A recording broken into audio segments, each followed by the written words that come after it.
इसी कलिकाल में महाराष्ट्र की भूमि पर पधारे नामदेव जी महाराज। कौन? नामदेव जी। सब में परमात्मा को देखते। एक बार एक स्थान पर बैठ करके आप भजन कर रहे थे, तो किसी ने आकर के आपको टोक दिया, बोले महाराज यहां भजन मत करो। बोले क्यों? यहां पे प्रेत आत्माएं रहती हैं। नामदेव जी बोले अब तो हम बैठ गए, अब तो यहीं करेंगे। जय हरि विठल, श्री हरि विठल, माए बापा विठल, इस प्रकार कीर्तन करने लगे। इतने में एक प्रेत प्रकट हो गया, और वो प्रेत कभी हाथी बन जाए, कभी घोड़ा बन जाए, कभी गधा बन जाए, कभी ऊंट बन जाए, कभी मूषक चूहा बन जाए। बार बार रूप बदलने लगा अपने, और भयभीत आवाजें निकालने लगा। नामदेव जी महाराज ने जैसे ही उसको देखा तो नामदेव जी बोले, संसार के लोग झूठ बोल गए मुझसे कह के गए कि यहां कोई प्रेत रहता है, लेकिन भैया इतने रूप बदलने की सामर्थ्य प्रेत में नहीं, ये तो परमात्मा में है। और साक्षात परमात्मा मान के प्रेत को ही प्रणाम करने लगे। जय हो, भले पधारे मेरे लंबक नाथ। इतने लंबे बन गए ठाकुर जी। बोले इतने रूप बदलने की सामर्थ्य ये किसी प्रेत में नहीं हो सकती, ये तो परमात्मा में है। जैसे ही दंडवत किया, महाराज था तो वो प्रेत ही, लेकिन तुरंत श्री पंडरीनाथ विठल भगवान प्रकट हो गए। और प्रकट होकर बोले, ए नामा, यहां तो प्रेत था, तेने उसमें भी मुझे देखा। नामदेव जी कहते हैं प्रेत में प्रेतृत्व भी आपसे ही है। प्रेत की क्या औकात कि वो किसी को डरा सके, उसके अंदर भय दिलाने का जो तत्व है वो भी तो आप ही हो। क्या प्रेत में आप निवास नहीं करते? भाई इस संसार में अपनी सत्ता यदि किसी की हो जाए तो फिर परमात्मा कैसे हो सकते हैं? रावण दशानन है, यह भी राम की कृपा है। कंस इतना बड़ा क्रूर है कि उसके कारण पूरी धरती कांपती थी, यह भी कृष्ण की कृपा थी उसके ऊपर।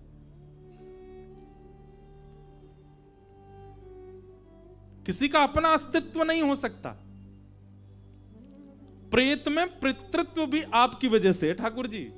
यदि आप नहीं होते तो वो कैसे डराता सबको? इसलिए प्रेत का जो पितृत्व है उसको मैं विठ्ठल मान करके वंदन करता हूं। पंडरीनाथ भगवान ने हृदय से लगाया, बोले वाह, ऐसी दृष्टि सबकी हो जाए तो मैं सबको मिल जाऊं। लेकिन सबकी दृष्टि ऐसी नहीं बनती।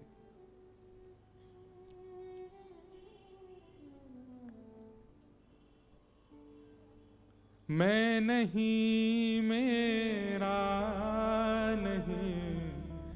कल मैं जब आया काशी तो मुझे हमारे किशन जी ने ये पंक्ति सुना दी, और पूरी रात मेरे मन में यही चलता रहा।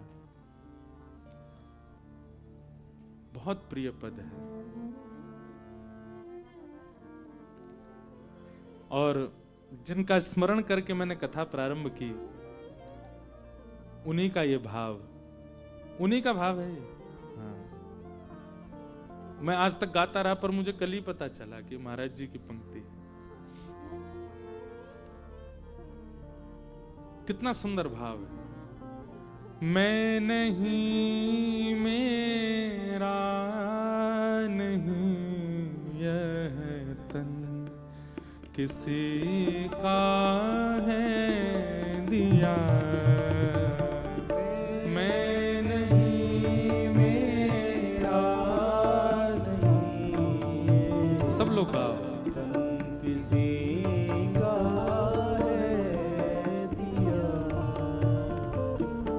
मैं नहीं, मेरा नहीं, यह तन किसी का है दिया।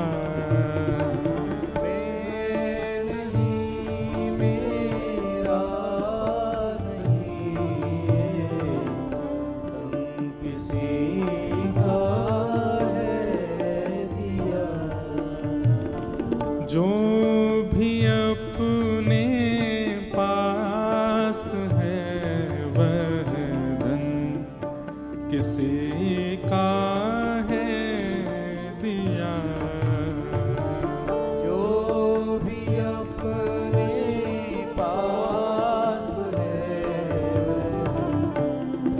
किसी का है दिया।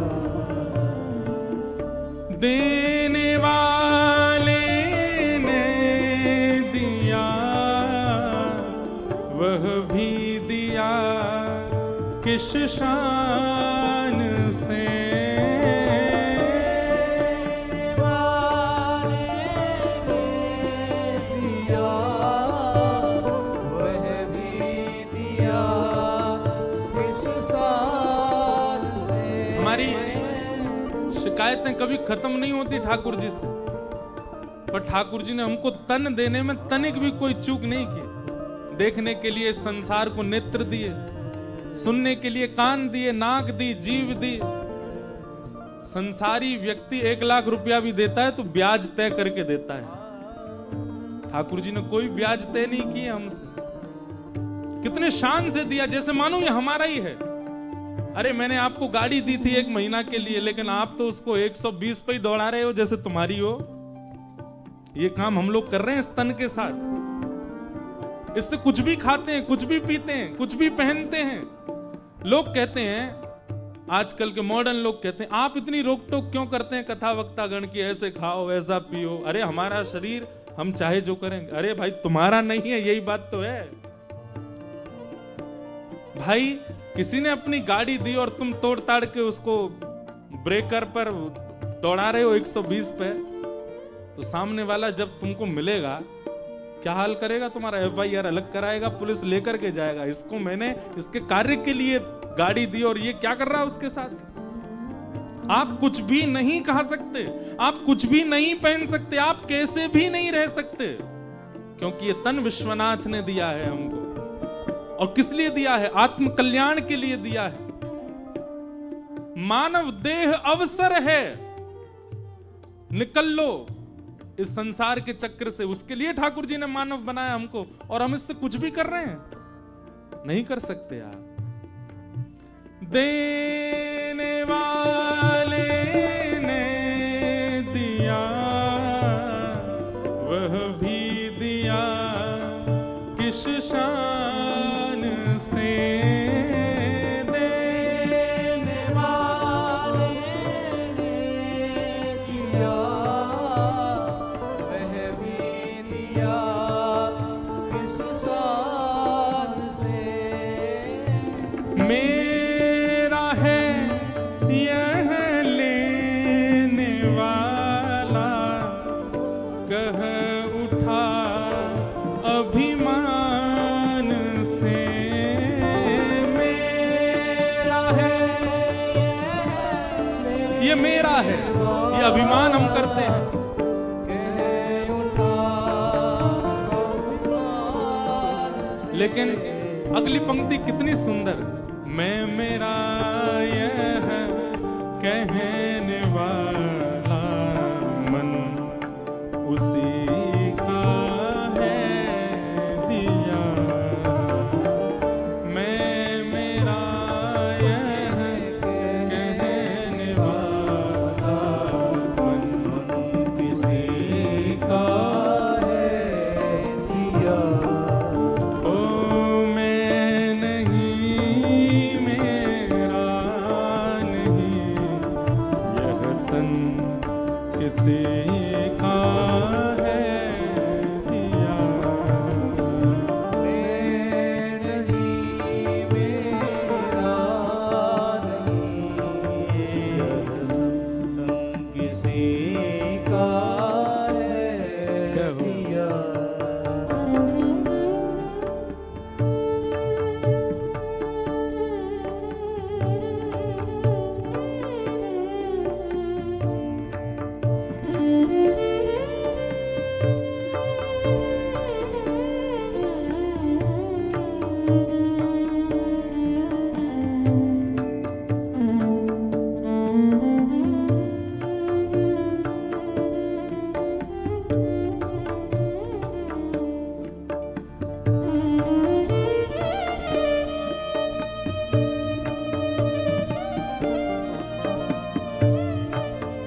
पंक्तियां हैं ना, अगर कोई इनको अमल कर ले, पहचान जाए, बस समझ जाए इन पंक्तियों को, समस्त वेद वेदांतों का सार है इन पंक्तियों में।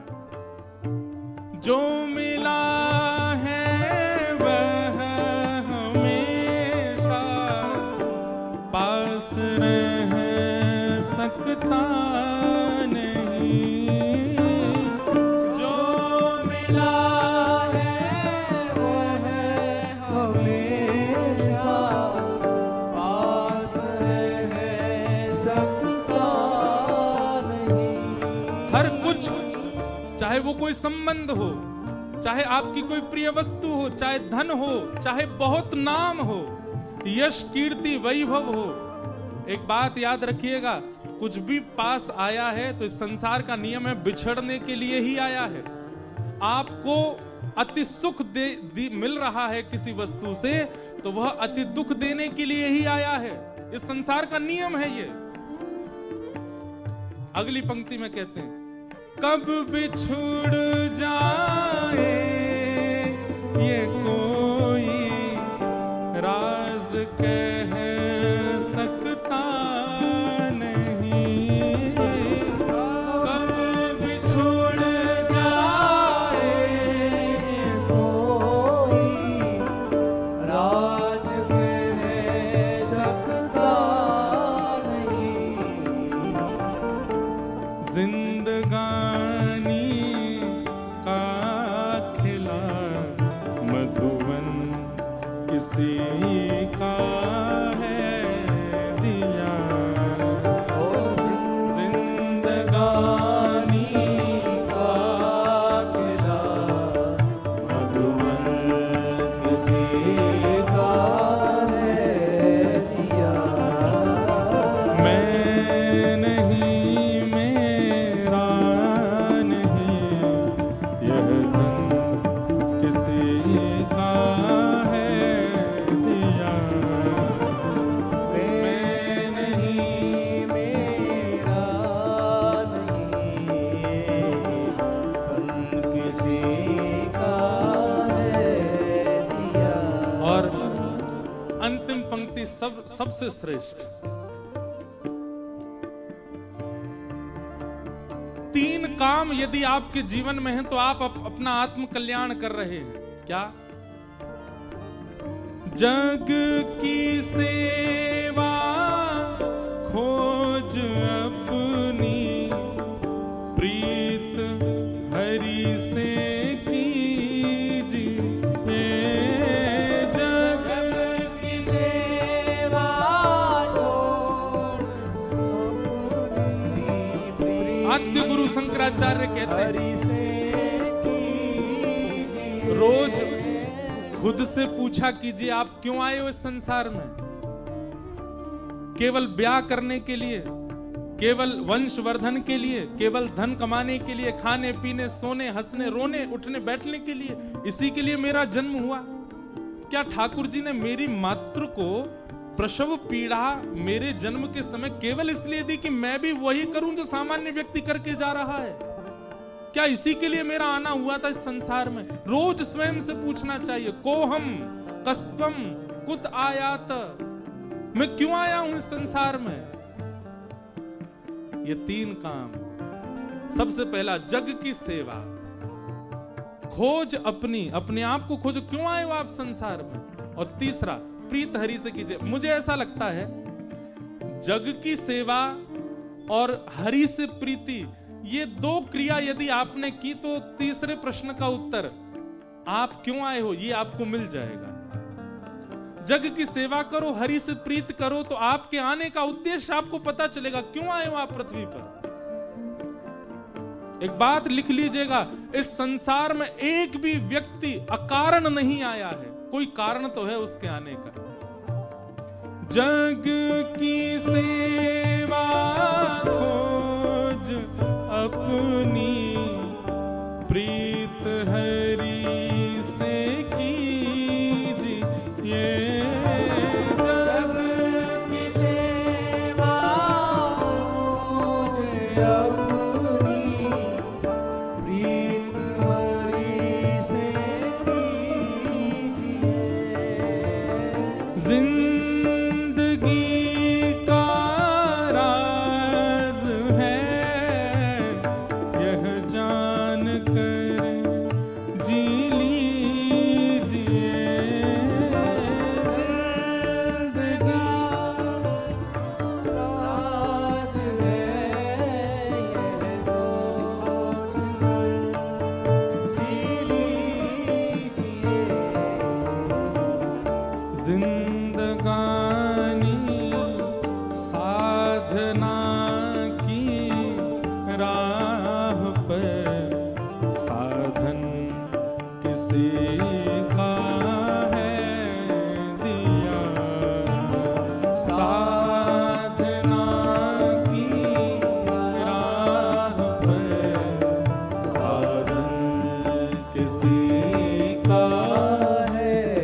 मैं नहीं, मेरा नहीं, यह तन किसी का है दिया। मैं नहीं, मेरा नहीं, ये किसी का है दिया। साधन किसी का है दिया, साधन किसी का है दिया। यह मन किसी का है दिया। यह मन किसी का है दिया। यह तन किसी का है दिया। यह तन किसी का है दिया। सर्वम खलु इदम ब्रह्म, ये स्थिति अगर हमारी नेत्रों की नहीं हुई है तो अभी हम साधक नहीं है, श्रोता नहीं है कथा के। अच्छा, ये स्थिति बन पाना बहुत मुश्किल है। हम कह तो रहे हैं व्यास मंच से, पर सब में ठाकुर जी का भाव होना बहुत मुश्किल है। तो फिर इसका एक दूसरा सब्स्टिट्यूट है। सब में परमात्मा तो नहीं दिख सकते, पर सब में गुण का दर्शन तो हो सकता है। हमारी दृष्टि कैसी, हम सब में अवगुण देखते, पहली बार देखते ही उसमें अवगुण देखेंगे। चलो इंद्र जी कथा हो रही है, सुना के लाएं आपको। अच्छा कौन है वो? वृंदावन के हैं। चलो ले आए कथा में। कथा में 3 घंटा बैठे, अच्छा क्या मिला ये याद नहीं रहेगा उसको। बाहर निकलते, महाराज जी नाचने वाला भजन कोई नहीं गाया उन्होंने, कोई ऐसा कोई संकीर्तन नहीं गाया जिसमें थोड़े पांव थिरके। हमने कथा सुनी थी, वो व्यास जी चुटकुल्ला बहुत सुनाते थे, एक भी चुटकुल्ला नहीं सुना। थोड़ी हंसी आए, 3 घंटा बैठे हम लोग। अवगुण बहुत जल्दी हम लोग देखने लगते हैं। ये आप अपने ऊपर भी आप अपने आप से पूछ के देखिएगा, ये सबके अंदर गुण होता है। लड़के वाले लड़की देखने जाते हैं अपने पुत्र के लिए, तो उसमें उससे मिलके जब लौट के आएंगे ना, गाड़ी में बैठेंगे सब वापस अपने घर के लिए, उसमें गुण कितने थे उनकी चर्चा बाद में होगी। हाँ ठीक है, गोरी तो है, पर उसके पांव देख के मुझको थोड़ा लगा कि पता नहीं शुभ है कि नहीं है। उसका मुख देख करके मुझे थोड़ी चालाक सी तो लग रही थी। तो अवगुणों की चर्चा करो ना, अवगुण क्यों? ये मानव स्वभाव है। हम जहां भी जाते हैं, जिससे भी मिलते हैं, जिसको भी देखते हैं, हमारा स्वरूप बन चुका है, उसमें पहले अवगुण निकालो। हम अवगुण शॉर्टलिस्ट पहले करते हैं, गुण कई बार हमारे नजरअंदाज में रहते हैं। आप यदि आध्यात्मिक हैं, आप यदि नाम जप करते हैं, आप यदि तिलक लगाते हैं, आप यदि शिखा रखते हैं, आप यदि कथा सुनते हैं, आप नित्य विश्वनाथ जाते हैं, आप नित्य गंगा दर्शन करते हैं, तो आपकी दृष्टि परिवर्तित होगी, सब में गुण देखना शुरू हो। और यह नहीं हुआ है तो आप जो कर रहे हो वो मेहनत है, काय को कर रहे हो? इतने जाड़े में भी सुबह सुबह विश्वनाथ जी को काय को परेशान करने जा रहे हो? क्यों गंगा जी का इतना स्नान आदि कर रहे हो, जब आपका स्वभाव ही परिवर्तित नहीं हो रहा है? तो परमात्मा का दूसरा रूप क्या है? चैतन्य। सब में उनका दर्शन, पर सब में परमात्मा ना दिखे तो सब में कम से कम गुण देखो, सब में भलाई देखो, सब में गुण देखे। राम जी का स्वभाव है वो सब में गुण देखते हैं, और रावण का स्वभाव है वो राम जी में भी अवगुण देखता है। वो राम जी में भी अवगुण देख रहा है। जिनका रूप देख करके पत्थर पिघल रहे हैं, जिनके स्पर्श से पूरी पृथ्वी मदमस्त होती जा रही है, उनको देख करके, उनके बारे में सुन करके, और कोई और नहीं सुना रहा है, स्वयं हनुमान जी जाके बता के आए, अंगद जाकर के बता करके आ रहा है, फिर भी रावण को अवगुण ही दिख रहा है। तो इसका मतलब क्या है? अवगुण दर्शन ये राक्षसत्व है। और जिस दिन आपकी दृष्टि में सद्गुण दर्शन भाव प्रकट हो गया, गुण दर्शन प्रकट हो गया। सद्गुण भी मत देखो, गुण ही देख लो। आप श्रोता हैं, आप साधक हैं, आप आध्यात्मिक हैं। तो भगवान का दूसरा रूप क्या है? चैतन्य, सब में जिनकी व्यापकता है, जो जड़ नहीं है। अब ये तो था एक सामान्य अर्थ, अब इसका दूसरा अर्थ क्या है? आपके सेवा है, सबके घरों में सेवा ठाकुर जी की विराजमान, चाहे वो चित्रपट की है, चाहे वो लड्डू गोपाल हैं, चाहे हमारे श्रीनाथ जी हैं, गिरधर लाल हैं। सेवा उसी दिन आपकी श्रेष्ठ होने लग जाएगी जिस दिन आप उनके जड़ भाव को दूर कर दोगे। उनके प्रति आपकी जड़ की स्थिति जिस दिन समाप्त हो जाएगी, उसी दिन आपकी सेवा प्रकट हो जाएगी, सेवा आप करने लग जाओगे।